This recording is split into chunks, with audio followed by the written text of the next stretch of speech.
India's largest digital media network Suman టీవీతో చేతులు కలపండి. ఫ్రాంచైజ్ ద్వారా లోకల్ మీడియా పార్ట్నర్ అవ్వండి.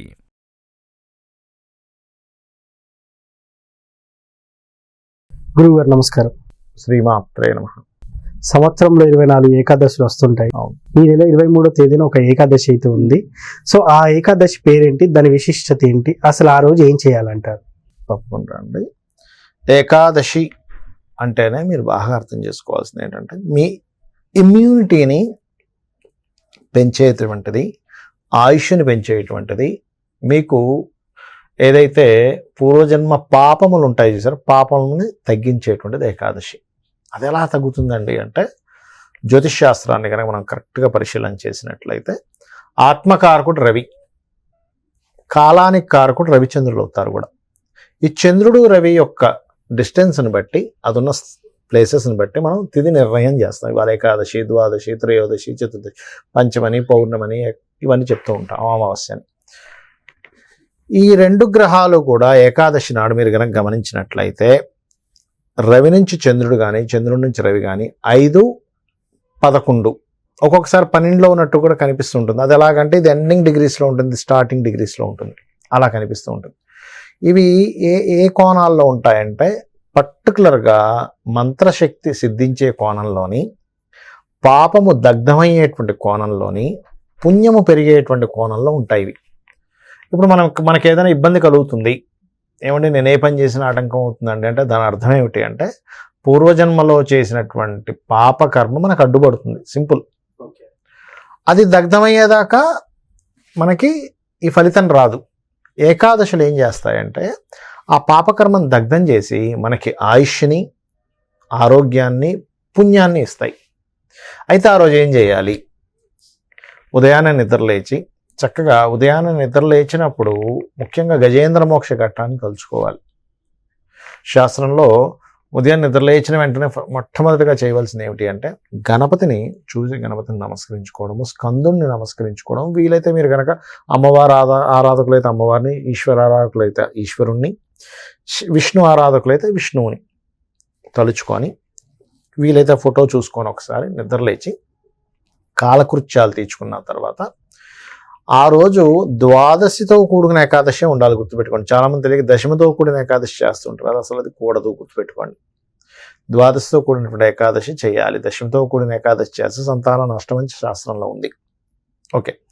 అయితే ద్వాదశితో కూడిన ఏకాదశి ఉన్న రోజు ఉదయాన్నే లేచి ఈ కార్యక్రమాలు చేసుకొని చక్కగా మీరు కాలకృత్యాలు తీర్చుకున్న తర్వాత ఉపవాసం కంపల్సరీ ఉండాలి, గుర్తుపెట్టుకోండి. ఎందుకంటే దీని మీద రీసెర్చ్ చేసిన వ్యక్తికి కూడా ఉపవాసాలు ఉన్నప్పుడు లోపల మనకి క్యాన్సర్ రావాల్సినటువంటిది ఏదైతే ఉంటుందో అది రాకుండా ఆగడము, క్యాన్సర్ లాంటి జబ్బులు కూడా తగ్గడం జరిగిందని ఒకతను రీసెర్చ్ చేసి దాని మీద బిరుదు కూడా పొందాడు ఆయన.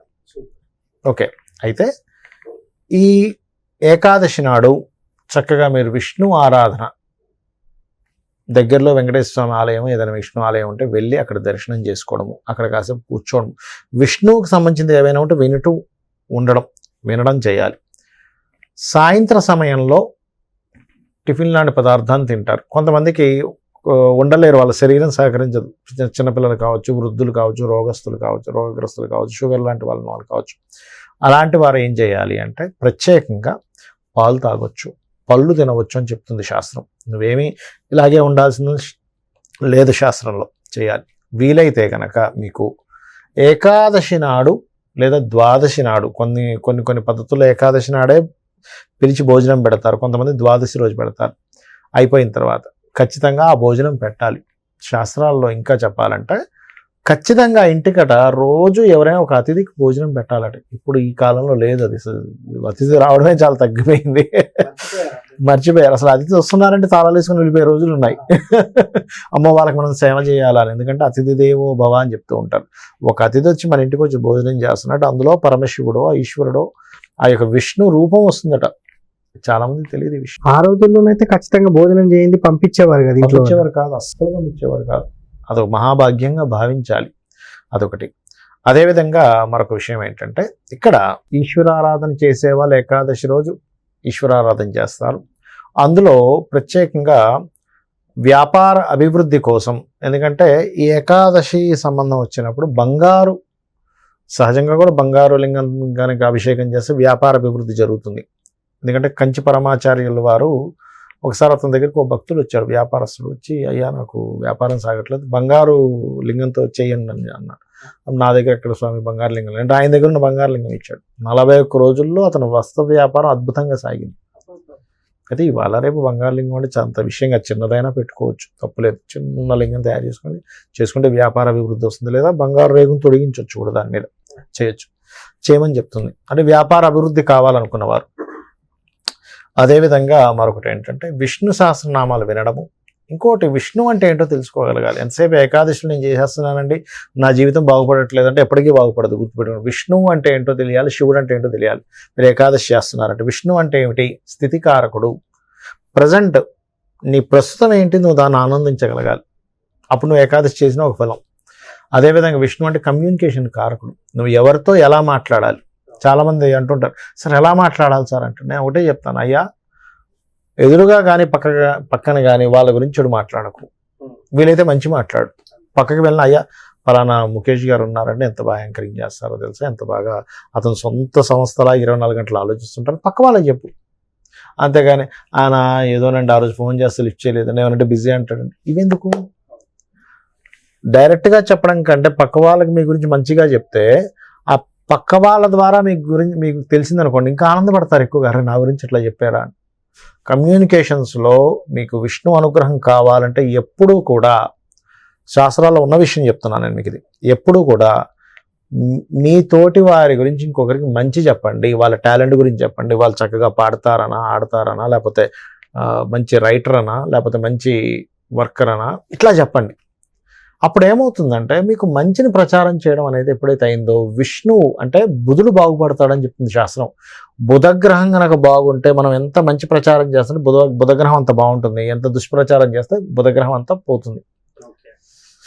ఓకే, అలాగే దీనికి ఒక కథ కూడా ఉంది, చెప్తాను నేను మీకు. అంటే చాలామంది ఇవాళ రేపు చేస్తున్న పని ఇట్లాంటివి ఎక్కువైపోయాయి.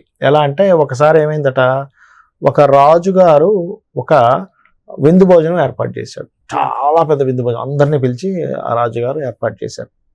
వంట వండేటప్పుడు ఆకాశం మీద నుంచి ఒక గరుడ పక్షి ఒక పామును, సర్పాన్ని తీసుకొని వెళ్తుంది, బతికున్న సర్పాన్ని. అది సర్పం కాటేసేటప్పుడు విషాన్ని బయటికి చిమ్ముతుంది. ఆ విషం చిమ్మి కింద వంట వండుతున్నటువంటి దాంట్లో పడిపోయింది. అది అందరికీ వడ్డించారు. అందరికీ ఒక రకమైన ఇబ్బంది కలిగింది, కొంతమంది మరణించారు, ఇట్లా అయింది. ఇప్పుడు యమధర్మరాజు వాళ్ళందరూ సభ పెట్టుకున్నారు.